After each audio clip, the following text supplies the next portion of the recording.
Hello दोस्तों, मैं नरोत्तम गुजर आप सभी का एक बार फिर से अपने यूट्यूब चैनल नरोत्तम गुजर पर हार्दिक स्वागत अभिनंदन करता हूं। दोस्तों, हमने जब कलेक्टिव नाउन पढ़ा था तो उस समय अपन ने देखा था कि कलेक्टिव नाउन क्या होता है। कुछ लोगों का समूह हो सकता है, झुंडों का समूह हो सकता है, मतलब समूह की बात की थी उसके अंदर।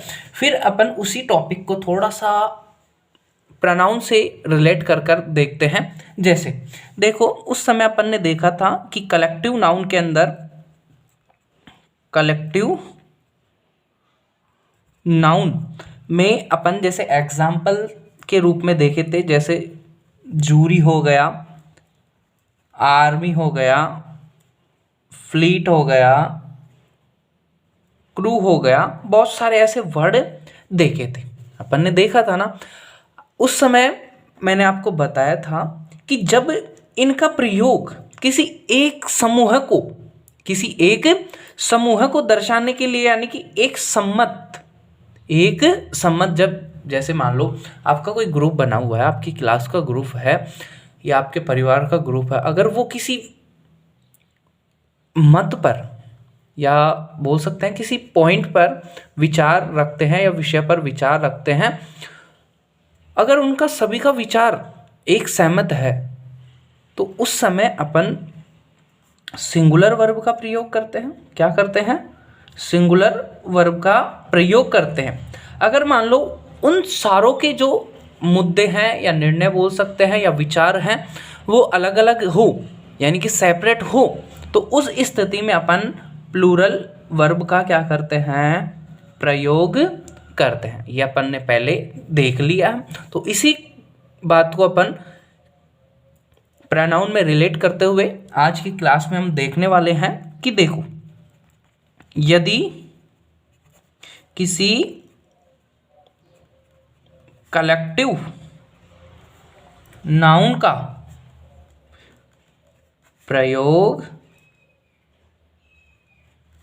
सेंटेंस के सब्जेक्ट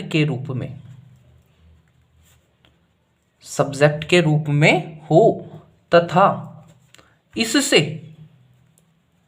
क्या हो? एक समूह का बोध हो तो इसके लिए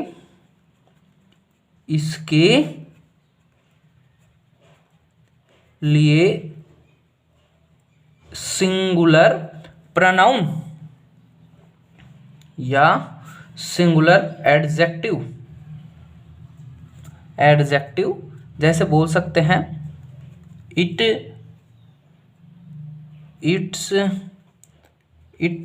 सेल्फ का प्रयोग होता है, न कि दे से बनने वाले प्रोनाउंस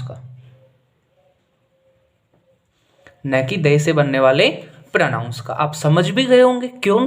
क्योंकि जब व्यक्ति क्या हो जाते हैं, एक साथ मिल जाते हैं और उनकी एक ही राय होती है, तो वो एक समूह हो गया, यानी कि एक ग्रुप हो गया। तो उस ग्रुप के लिए अपन क्या करते हैं? सिंगुलर वर्ब का प्रयोग करते हैं, जैसे आपने इसमें देखा। तो उसी प्रकार जब आप सिंगुलर वर्ब का प्रयोग करते हो तो प्रोनाउन भी कौन से लेंगे? अपन सिंगुलर ही लेंगे। और आपको पता है कि इसके लिए इट प्रोनाउन का क्या होता है? प्रयोग होता है। जैसे मैं एक एग्जाम्पल के जरिए समझाने की कोशिश करता हूं। The army had to suffer terrible privations in its march. अब देखो, यहां पर ये एक सम्मत है ना, आर्मी क्या है? एक सम्मत है। इसी वजह से मार्च के टाइम, इसी वजह से यहां पर क्या हुआ है?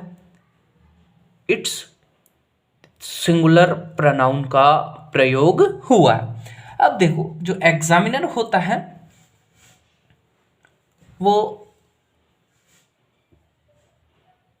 इसमें कैसे एरर देता है वो भी अपन एक देख लेते हैं। जैसे देखो, the fleet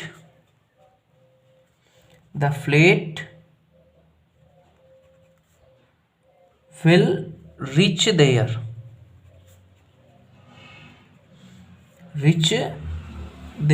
destination in a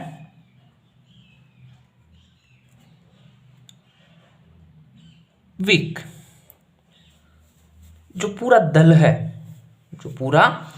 दल है वो क्या हो जाएगा,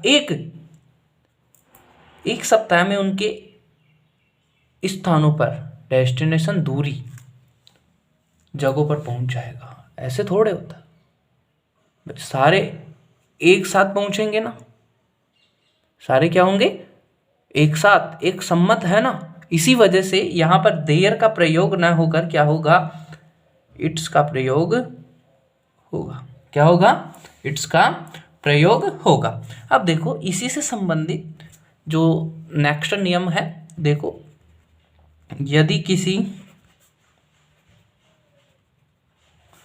कलेक्टिव नाउन का प्रयोग सेंटेंस के सब्जेक्ट के रूप में हो तथा इससे अलग अलग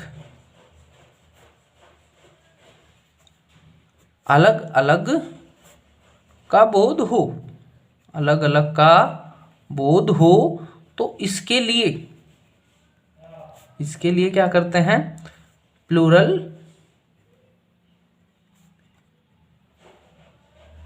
प्रोनाउन या एडजेक्टिव, जैसे दे से बनने वाले, दे कॉम्प्लेक्स वाले का प्रयोग होता है।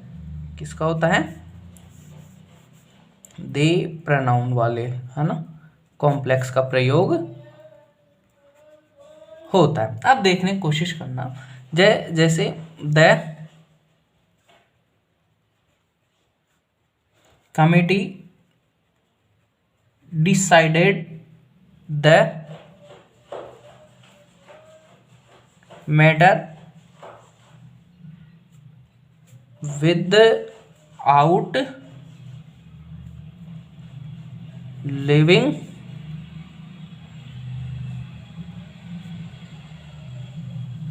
There seats. अब देखो, इसमें जो कमेटी है उसने बिना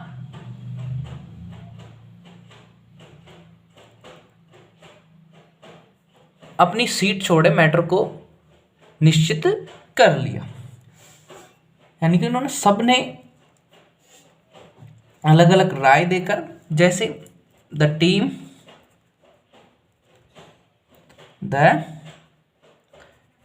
team are divided in their opinions about playing on Sunday। अब जो टीम है वो संडे के दिन खेलने के विचार पर क्या हो गई, विभाजित हो गई। अब देखो, ये देर क्यों आया है, क्योंकि विभाजित हो गई, यानी कि सभी अलग अलग निर्णय दे रहे हैं, अलग अलग बातें कर रहे हैं, तो एक से ज़्यादा विचारधारा हो गई। इसी वजह से क्या करते हैं, यहाँ पर प्लूरल प्रोनाउन या दे से बनने वाले या और अन्य कोई जो प्लूरल हो उनका प्रयोग करते हैं। इसी के साथ में आज की क्लास को यहीं पे समाप्त करते हैं। मिलेंगे नेक्स्ट वीडियो में, तब तक के लिए बाय बाय। और अगर वीडियो आप सभी को पसंद आया है तो लाइक, शेयर और सब्सक्राइब करना ना भूलें। Thank you, bye bye, take care.